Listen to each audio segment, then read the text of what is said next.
So I'm going to start with the stimulus.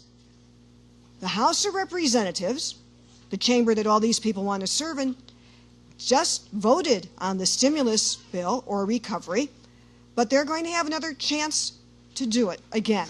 So that's why I'm asking the questions now. The Senate is going to take up the stimulus next week. Then there'll be what's called a conference committee, where this House and Senate versions are merged.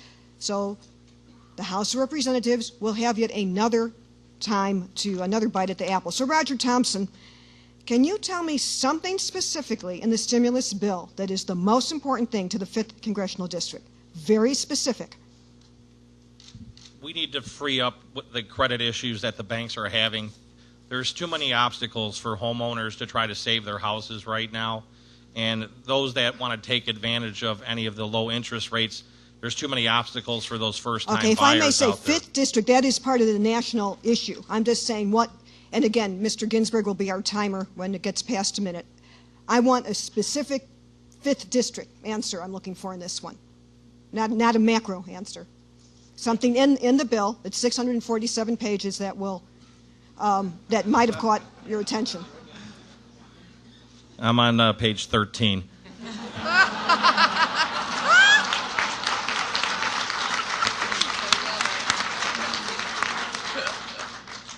Okay, does anyone have anything specific in the bill to the 5th District that they could say is the most important thing? Mr. Quigley? For those of you in slow zones, transit. It has several whammies to it here. Besides the fact that it deals with creating jobs, it gets people to work. It deals with global warming. It deals with renewable energy. It deals with our dependence on foreign oil. So it is a national security issue as well. And it is the lack of doing something specific in transit in the 5th District would also be a real break to our attempts to do, whether or not you agree with it, get the Olympics, get trade, get people to come here as tourists or what have you. If you can't get around, a city this size cannot function. Okay, I am looking in this for something more specific. There is money, by the way. I'm going to give away the answers. The blue line. Okay. Thank you. You got it. Ms. Donatelli. Yes, I'd like to I can address name something some stops, too. Okay. that was sorely left out of the bill, and that is next generation air traffic control technology. Right, but please keep to what's in the bill, not what's out, because it's 647 pages. We've got a lot to work with. And then Mr. Fritsch, you'll be after that. Okay. Something in the bill, specific 5th District, that will be most important to you. I wanted to Take a pass. Okay, Mr. Fritchie.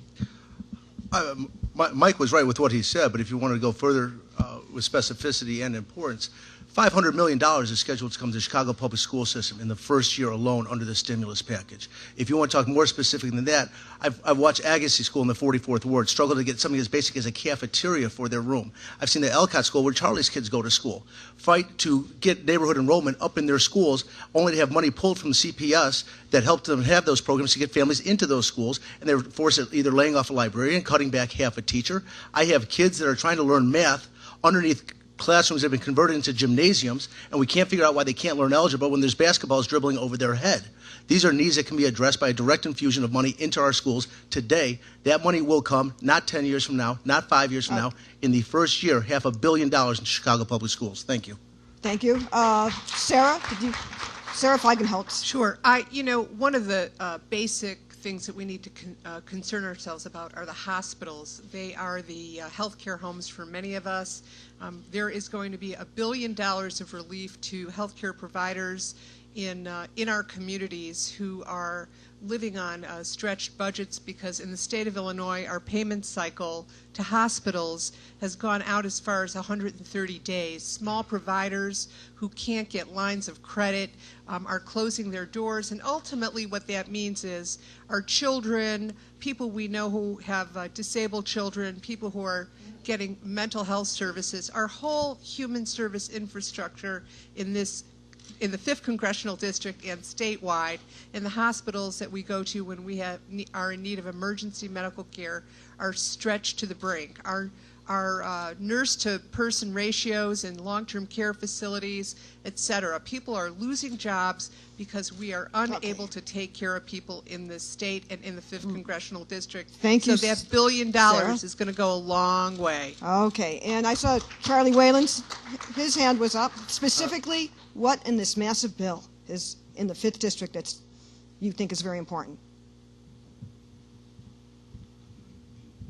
Well, I'm going to take issue with the question because if I thought it were a great bill, I would be home reading the New York Times and making nachos for the Super Bowl, right? I mean, we're all up here because we think it needs to be better, and it's a lousy bill because it's filled with the same kind of pork that always gets generated. The stimulus is really, really important. How could we do it better if we were there? Mike is exactly right. Transit is spot on. I believe in the blue line, also the green line, red line, brown line. Yeah, right. Here's how we could do it. One of the things we learned with Metropolis 2020, which does regional transit, is the reason we get such pork is we have no explicit transportation goals. When we spend 50 or 70 or $300 billion, we don't declare what we're supposed to be spending it on. So how do you make a better bill? Congress first declares what the goals are. They are air quality improvement, traffic congestion improvement. If I may jump in, just in case, let's talk about what is in that would be important in case you don't get the chance to rewrite it, if you could focus on that.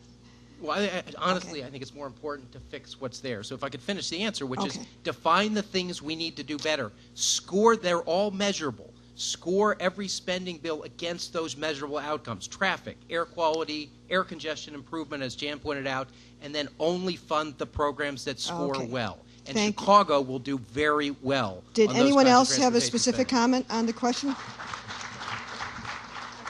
Okay. Just quickly, I think there's nothing more specific to the 5th District than every single person in the 5th District. So all of these issues that This is affect... Victor speaking, right? This is Dr. Monteagudo. I'm sorry, I couldn't Carlos. see down there. Who is that? Carlos? Okay. It's a long line of people on radio. So I'm at one end. it's general, but there's every individual in the 5th District is affected. So everything about this bill relates to every single individual here. So But there are projects, and that's why I'm asking you to hone specifically and not look at the micro, not the macro here. Yeah. Okay, and this is the last comment, and then we'll move on. Paul Breyer. One specific thing in the bill is an increase in funding for early childhood education and Head Start programs. We have many of those here in the 5th. For every dollar that we put into there, we can have a $7 to $10 return on the investment in terms of educational development of these kids in the preschool age, and increasing later on down the line graduation rates. And that's something that is in the bill, and I would say that we would need to increase funding for those programs. Oh, okay.